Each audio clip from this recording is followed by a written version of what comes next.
신사임당은 어렸을 때부터 글을 잘 쓰고 그림을 정말 잘 그렸다고 해요. 근데 예전 시대에는 부모님이 돌아가시면 재산 분배가 지금하고 거의 비슷했어요. 여자 남자 가릴 것 없이 재산을 동일하게 줬는데 신사임당의 어머니가 재산을 엄청나게 많이 물려받은 거예요. 그래서 엄청난 부잣집에서 신사임당이 태어났거든요.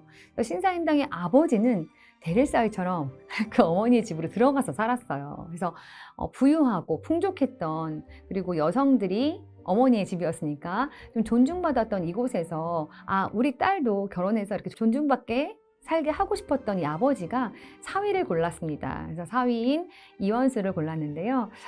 이원수는 신사임당이 그림 그리고 글 쓰는 거를 전폭적으로 지원해줬지만 사실은 과거 시험에는 매번 낙방을 했죠. 그래서 신사임당이 마음고생을 많이 했는데요. 신사임당의 아들 누구인가요? 율곡이잖아요. 또 율곡이 하면 또 일화가 하나 있는데요. 율곡이가 어렸을 때 지나가던 스님께서 이원수에게 이 아이는 이 앞에 밤나무를 1000그루를 심어야지 살 수 있다 라고 했대요. 그래서 이원수가 얼마나 아끼는 자녀였겠습니까? 그래서 그 마을에 정말 1000그루의 나무를 심었대요. 대단하죠? 그런데 스님이 와서 세보니까 998그루밖에 안 되는 거예요. 그래서 이게 어떻게 된 거냐 했더니,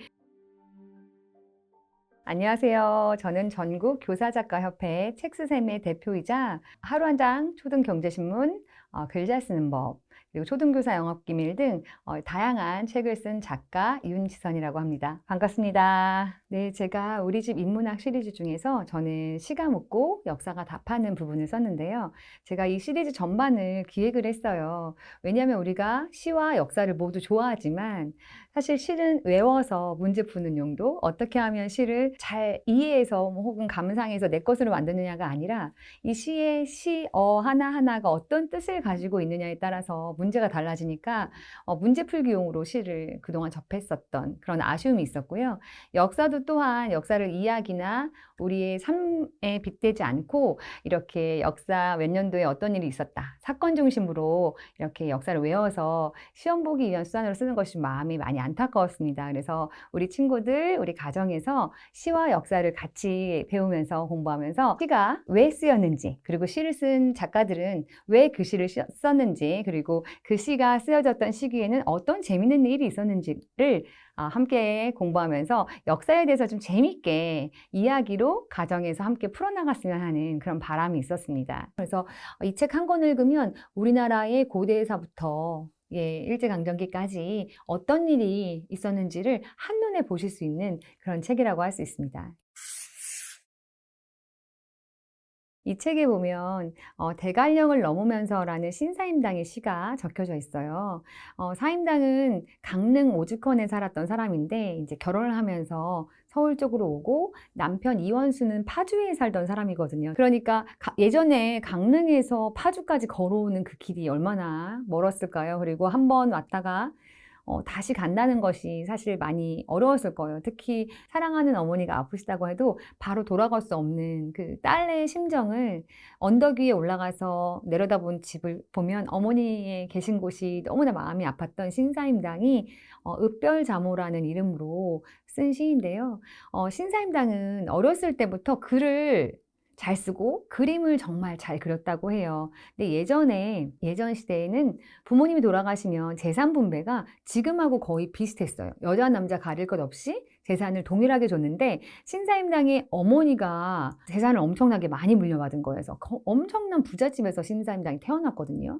신사임당의 아버지는 데릴사위처럼 그 어머니의 집으로 들어가서 살았어요. 그래서 부유하고 풍족했던, 그리고 여성들이 어머니의 집이었으니까 좀 존중받았던 이곳에서 우리 딸도 결혼해서 이렇게 존중받게 살게 하고 싶었던 이 아버지가 사위를 골랐습니다. 그래서 사위인 이원수를 골랐는데요.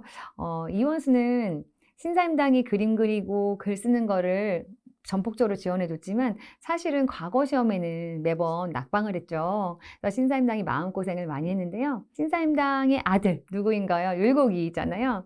율곡이의 이름에 얽힌 일화도 있어요. 우선 율곡이가 어렸을 때 이름은 현용이었어요. 현용. 왜냐하면 태몽을 꾸었는데 강릉 그 바다에 용이 이렇게 들어오는 꿈을 꿨대요. 그래서 아명, 어렸을 때 이름은 현룡이었는데 이원수가 이렇게 잠을 자고 있는데 어떤 사람이 나타나 가지고 이름을 귀자가 들어있는 이로 바꾸라고 했나 봐요. 임금왕자와 기자가 들어있는. 그래서 나중에 이름을 이이로 바꿉니다.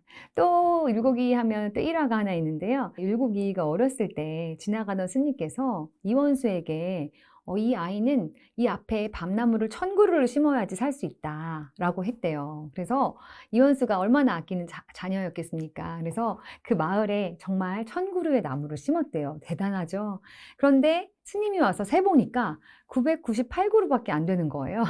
그래서 이게 어떻게 된 거냐 했더니 당장 막 사자로 보내서 호랑이를 보내서 막 잡아먹으려고 막 하니까 어떤 나무 한 그루가 사실은 밤나무가 아니었는데 나는 밤나무, 나도 밤나무 이런 식으로 해서 예, 두 나무가 합쳐져서 1000그루가 돼서 살 수 있었다는 일화가 있고요. 뭐 그 일화는 진짜인지 가짜인지 모르겠지만 실제로 율곡이가 살았던 그 동네를 율곡리라고 합니다. 밤나무 율자를 써서 밤율자를 써서 율곡리라고 지금도 전해지고 있습니다. 그래서 신사임당은 자녀를 정말 열심히 잘 키웠잖아요.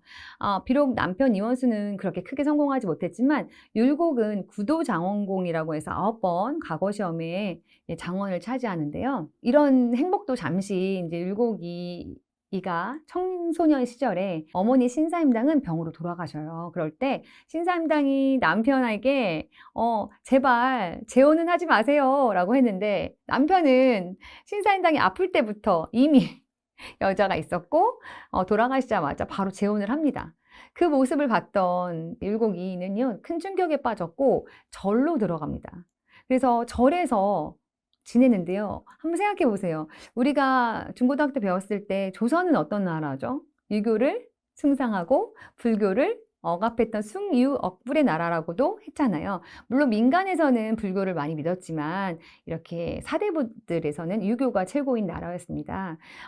율곡이가 어머니가 돌아가시고 절에서 생활하는 동안의 시간이 있었잖아요. 절에서 돌아와서 성균관에 입학을 했더니 성균관 친구들이 너 땡중이라고 하면서 그렇게 율곡이를 왕따시켰다고 하더라고요. 그래서 율곡이는 하지만 어진 성품과 똑똑한 머리로 그런 모든 학우들의 이런 질투와 놀림을 다 이겨내고 과거급제를 해서 크게 성공할 수 있었습니다.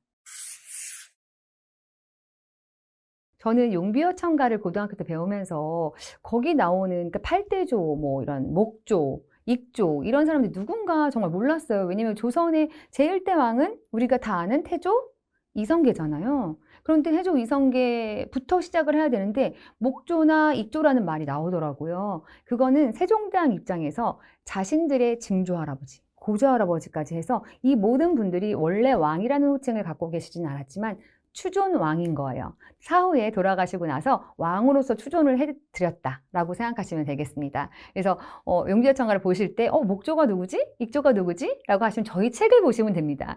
이성계가 어떻게 왕이 됐는지에 대한 과정이 아주 자세하게 나와 있어요.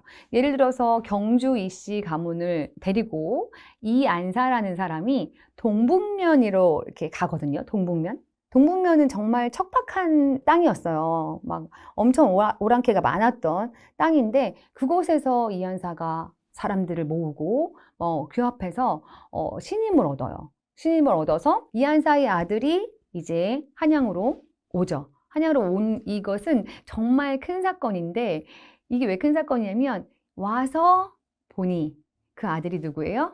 이성계잖아요. 그래서 조선이라는 나라를 만들 수 있었던 거예요. 이성계는요, 정말 특이하게 정말 모든 자기가 나갔던 전쟁에서 백전백승하는 전쟁 천재였다고 하거든요. 그래서 이성계가 어떻게 조선을 만들 수 있었는지에 대한 자세한 이야기도 나오니까 많이 봐주시고요. 그리고 우리가 알고 있는 이방원은 굉장히 드라마에서 보면 무서운 사람 뭐 이렇게만 생각이 되는데 저는 가만히 생각을 해봤어요. 이방원은 우리가 알고 있는 성군 세종대왕님의 아버님이시잖아요.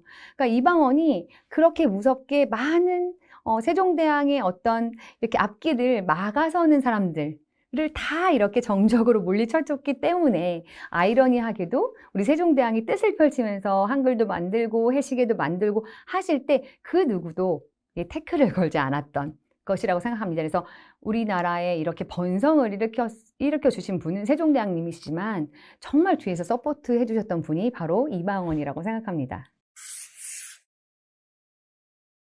네, 박인로의 누앙사를 보면 이 내용은 시지만 사실은 자신의 임진왜란 이후에 어떻게 살고 있는지 우리가 잘 알고 있는 오선과 한음의 한음 이덕형에게 보내는 편지였어요. 사실 나 이렇게 살고 있어 라고 친구에게 보내는 편지였거든요. 이렇게 교실에서는 들려주지 않았던 이런 비하인드 스토리, 신기한 이야기들, 이렇게 인간과의 관계 등을 보여줄 수 있는 책이라서 이 책 한 권 읽으면 아, 우리나라의 중요한 시는 내가 다 알았다. 우리 아이에게 다 알려줬다. 그리고 그 시인 중에서도 중요한 꼭 알아야 되는 중요한 시인을 다 알려줬다. 그리고 역사 중에서도 제가 일부러 사화도 넣었고요. 그리고 병자호란, 임진왜란 같은 우리나라의 큰 전란도 넣었습니다. 그리고 정치인들 사이에서 싸우느라 벌어졌던 것들, 그 사건을 통해서 나라가 많이 바뀌었던 것들, 제도가 많이 바뀌었던 것들도 일부러 막 넣었거든요. 그래서 이 책 한 권 읽으면 우리나라의 고대사부터 일제강점기까지 어떤 일이 있었는지를 한눈에 보실 수 있는 그런 책이라고 할 수 있습니다. 재미있는 역사서지만 굉장히 문학적인 시와 함께 아이들에게 역사 얘기만 하면 좀 지루할 수 있고 문학 얘기만 하면 지루할 수 있는데 이거 두 개를 합치니까 굉장히 호기심 있게 아이들이 같이 함께 공부할 수 있는 책이라고 생각합니다.